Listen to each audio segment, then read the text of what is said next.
She smiled the day she planned to end it all. And not a single soul noticed.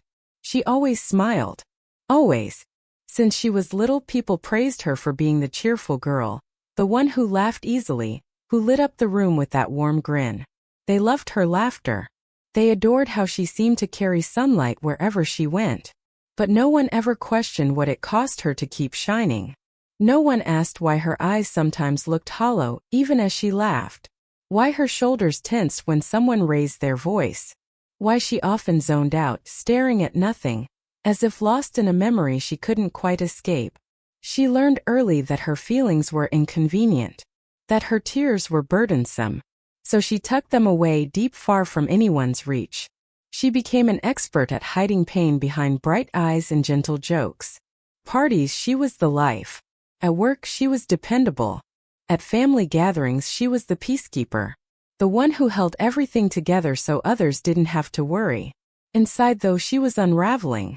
Started in small ways. Forgetting to eat. Losing interest in the things she used to love. Then came the mornings when getting out of bed felt like pushing a boulder uphill. When she looked in the mirror and didn't recognize herself. When silence grew so heavy in her apartment that it felt like it would crush her. She prayed sometimes. Or tried to. Not the neat, pretty prayers she'd learned as a child. Hers came out broken, whispered into her pillow late at night. Please help me. I don't want to feel like this anymore. But nothing seemed to change. So she kept pretending. Because that's what she was good at. Pretending everything was fine, that she was fine, that life was bright and full and worth it. Until the day it all broke. It was an ordinary Thursday. Ordinary in the way the sky looked the same dull gray it had all week. Ordinary in how no one noticed she hadn't really spoken to anyone all day. Ordinary in how her phone stayed silent. No messages from friends checking in. No calls from family asking how her heart was. She went to work. Smiled at her boss. Made polite small talk with coworkers. Laughed at the right moments, nodded along to office gossip. Inside, she felt like she was slowly dissolving. Like if she breathed too deeply, she might vanish altogether. By the time she got home, she was exhausted from the effort of existing. Her apartment was dim, the sun already setting. She dropped her bag, sat on the edge of her bed, and let out a sigh that sounded more like a surrender. She picked up her phone and scrolled through social media. Everyone seemed so happy. Weekend trips. Dinners with friends. Smiling couples. Perfect lives in curated squares. She knew better than to believe all of it, but still, something inside her twisted painfully. She felt so far away from everyone, like she was living behind a glass wall no one could see through. She placed the phone face down, stared at the ceiling, let tears slide quietly into her hair. She didn't sob, didn't make a sound, just let it happen because it was all she could do. That night she wrote a note. Not a long poetic letter. Just a handful of words scrawled on a torn piece of paper. Her handwriting shaky. I'm sorry. I just can't anymore. She folded it, placed it on her nightstand and lay down fully clothed. Closed her eyes and let the darkness come. She didn't plan to wake up. But life has a strange way of interrupting plans. A little after 3 in the morning she startled awake. Her heart racing, her breathing uneven. It felt like someone had whispered her name. Like someone was in the room with her. The air was thick, almost humming. She looked around terrified but saw nothing. Her pulse thundered. She sat up hugging her knees. Tried to steady herself. Maybe it was a dream. Maybe her mind was fracturing under all the weight. Then a thought settled into her chest, so gentle it didn't feel like her own. Stay. That was it. One word. Soft. Almost tender. But it pulsed through her, reverberating in her bones. She hugged herself tighter, rocking slightly. Tears spilled again, different this time. Not just from pain but from something else, a fragile, unfamiliar warmth. She didn't know if it was God. Didn't know if it was her imagination. But for the first time in months she didn't feel completely alone. So she stayed. One more night. The morning light creeping through her window felt different. Almost merciful. She was tired, hollowed out, but still here. She picked up the note from her nightstand, stared at it for a long time, then crumpled it in her fist, threw it into the trash. She made coffee, sat by her window, watched the world stir awake, joggers, dog walkers, kids with backpacks. Ordinary life happening outside her window, and for a moment she imagined herself still part of it. She didn't feel healed.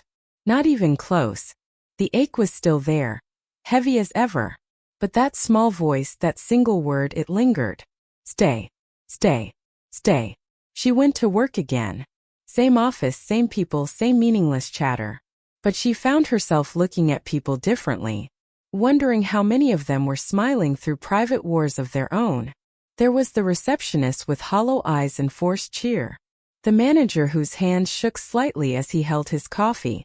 The intern who flinched when someone touched her shoulder. Maybe everyone was hiding something. Maybe none of them were really okay. It was strangely comforting to realize she wasn't uniquely broken. That pain was more universal than she'd ever understood. She started doing small things, little rituals to remind herself she was still alive. Lighting a candle at night, taking slightly longer showers so the warm water could wash away the heaviness, even if only for minutes. Writing words that didn't always make sense, filling notebooks with fragments of her ache. Sometimes she prayed again. Still fractured, still messy. God, I don't know if you're there, but if you are, please don't let go of me. She didn't hear replies, didn't see miracles, but the simple act of speaking her pain out loud felt like stitching a torn seam. Tiny imperfect stitches, but stitches nonetheless. Days passed, then weeks. The darkness didn't vanish, but it stopped suffocating her quite so tightly. Some nights she still lay awake, tears soaking her pillow, that old familiar thought creeping in. It would be easier to just stop. But then she'd remember that gentle whisper. Stay. And so she did. In time, something fragile began to grow inside her. Not quite hope. Not yet. But maybe the faint outline of it. Like seeing the first pale star appear in a twilight sky. She began to notice beauty again, in cautious, stolen glances. The way sunlight broke through clouds after rain. The hushed laughter of strangers on the street. A song on the radio that made her chest tighten. Not with sorrow this time, but something sweeter. She was still scared. Still felt like she was standing on a ledge, peering over. But now when she teetered, she felt that soft urging again. Stay. One evening, she found herself back on her bedroom floor. Knees pulled tight to her chest.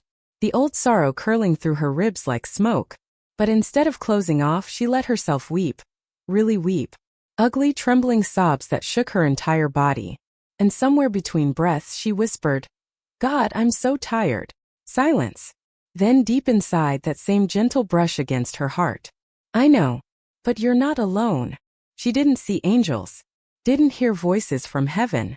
But she felt accompanied. As if someone knelt beside her in the dark, wrapped invisible arms around her shaking shoulders. As if heaven itself leaned close, not to judge but to witness. To hold space for her breaking. She pressed her palm to her chest, feeling the fragile drum of her heartbeat. Still there. Still beating. Still staying. And that night, for the first time in a long time, she fell asleep not wishing for the end, but whispering, maybe tomorrow. Morning came soft and quiet. She woke with her eyes swollen from crying, her throat raw. But there was something different. A tiny shift deep inside, so small she almost didn't trust it. She moved slowly through her apartment. Métis sat on the floor by her window because she didn't have the energy to sit at the table. She watched people hurry by on the street below, their lives bustling with errands and laughter and petty frustrations. And for the first time in a long while, she felt oddly curious about them, about life again. She thought, what if I tried? Not tried to be okay. Just tried to be here. It was a subtle, almost timid hope. But it was more than she'd had in months. Over the following days, she let herself exist in small, unremarkable ways. She bought fresh bread at the bakery down the street. Smiled shyly at the elderly woman who complimented her coat. Went home and curled up on the couch with a book she didn't finish, but didn't beat herself up for abandoning. She started writing again. Not long letters to say goodbye, but little paragraphs like quiet conversations with God. Sometimes they were angry, sometimes confused, Sometimes they were just lists of things she could see from her window. The way the neighbor's dog wagged its tail, the little boy on his scooter who nearly toppled over, the way evening shadows crawled up her walls. One night, as she lay in bed, she pressed her hand over her heart again. She remembered the days when she wanted it to stop beating. Now she wasn't sure what she wanted, only that she didn't want to disappear. Not yet. That felt like enough. She whispered into the darkness, "Thank you for not leaving me, even when I almost left myself." She didn't know who she was thanking exactly. God. The universe. The whisper that said stay. Maybe all of it. Maybe it didn't matter. Maybe it was enough to be grateful at all. Slowly, painfully, she started seeing a therapist again. A new one.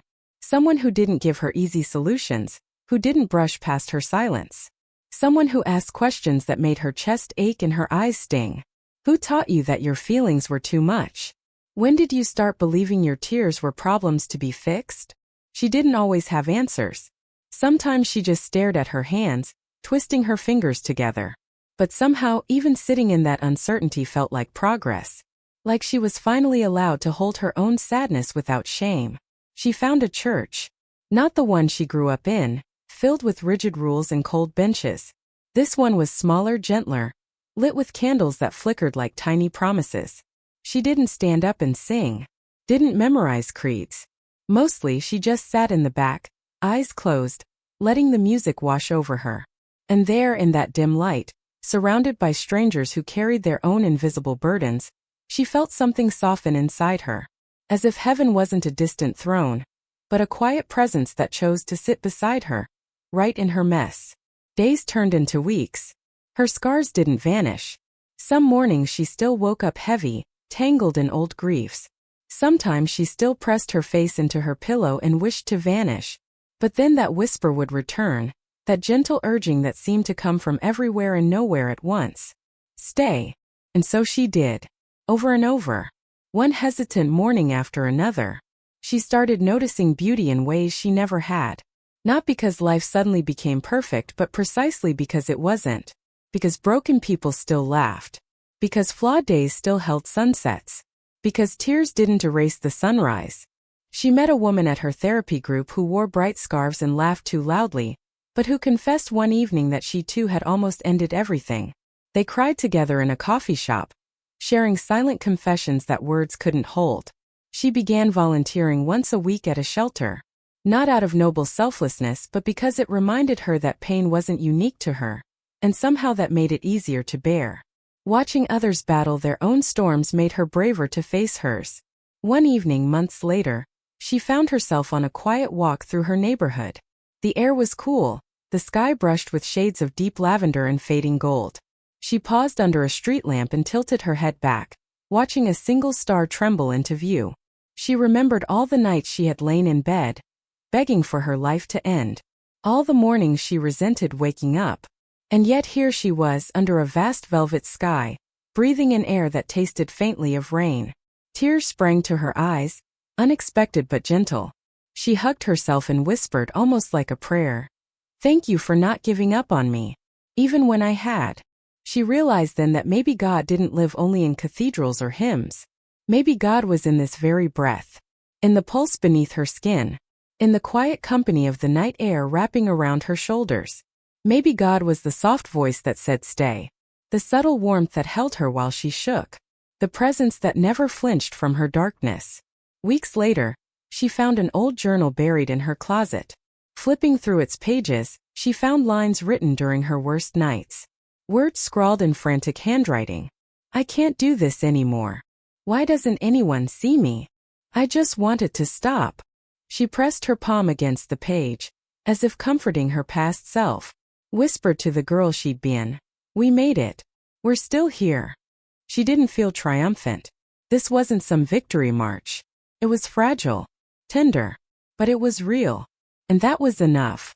She kept going to therapy, kept lighting candles in her little church, kept writing letters to God that she didn't always send, because maybe they were meant just for her heart to hear.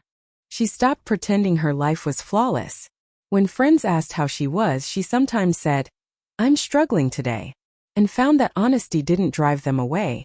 It often pulled them closer. Vulnerability, she was learning, was not a curse but a bridge. On the anniversary of the night she nearly ended it all, she didn't mark it with sorrow. Instead, she made herself a small cake, lit a single candle and sat by her window. She whispered, "Happy still being here day." She let tears fall, but they weren't the same desperate tears from before. These were full of a complicated gratitude. For the nights she stayed. For the mornings that followed. For the whisper that refused to let her go. And so life continued. Not in a cinematic transformation but in small sacred steps. She still had bad days. Days when her chest ached and her mind tried to convince her she was unlovable, unworthy, unnoticed. But somewhere deeper, she carried a truth that felt planted by hands not her own. You are seen. Even in your darkest rooms. Even when no one else notices. Heaven sees. Heaven weeps with you. And heaven rejoices every time you choose to stay. Months later, she stood again beneath a twilight sky, hands tucked into her coat pockets. She smiled, truly smiled, feeling how the cool air filled her lungs, how her heart beat steadily in her chest. She thought of all the nights she almost didn't make it here, of how close she had come to never witnessing this very moment. And inside that gentle voice rose again. The same one that had whispered stay. The same one that had sat with her in the dark. Now it seemed to whisper something new. Live. She closed her eyes and let it sink into every wounded part of her. Live. Not just survive. Not just exist. But really deeply brokenly live. And so she opened her eyes, looked up at the first evening star and whispered back, "Okay. I will." Because no one had noticed her tears once. But heaven always had. And heaven hadn't given up on her. So she wouldn't give up either. Not tonight. Not tomorrow. Not anymore.